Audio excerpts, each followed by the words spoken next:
Hello everyone, আমি আবারও চলে আসলাম নতুন ভিডিও নিয়ে। আমরা সবাই মিলে যাচ্ছি লোকনাথ পুজো দিতে। এই যে আমার বিদ্যাসাগর আগে আগে যাচ্ছে ছাতা নিয়ে, আমাকে কিছুতেই দেবে না। তারপর বলতে বলতে আমরা চলে আসলাম অঞ্জলি দেওয়ার জন্য। আজ লোকনাথ পুজো, তো লোকনাথ পুজোতে তো আসতেই হবে, তাই না? আমাদের পাশেই মন্দির, তো চলে আসছি। এই যে আমার সঙ্গে সঙ্গে তোমরাও দেখে নাও।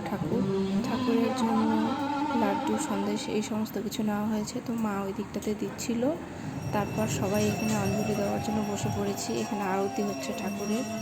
আরতি হওয়ার পর এখানে অঞ্জলি হবে। অঞ্জলি হওয়ার পর আবার তারপর হবে যজ্ঞ।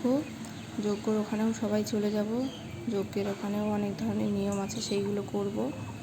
এই যে দেখাচ্ছি তোমাদের, ওই যে মাঝখানটাতে ওখানে হবে যজ্ঞ। তো ঠাকুরকে দেখে নাও তোমরাও আমার সঙ্গে সঙ্গে, ঘরে বসে বসে প্রণাম করে নাও। ওই দিকটাতে যজ্ঞের কাজ হচ্ছে, আমরা এখানেই বসে আছি এখনও, ওখানেই যাব একটু পরে সবাই মিলে। এই যে সবাই মিলে চলে আসলাম।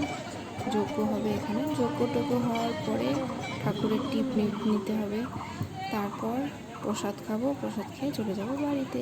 এখন বাজে প্রায় 2টো। এখন বাড়িতে যাব, পরে আবার আসবো। ভোগের স্লিপ কেটেছি প্রসাদ নিতে। আজকে এই পর্যন্ত।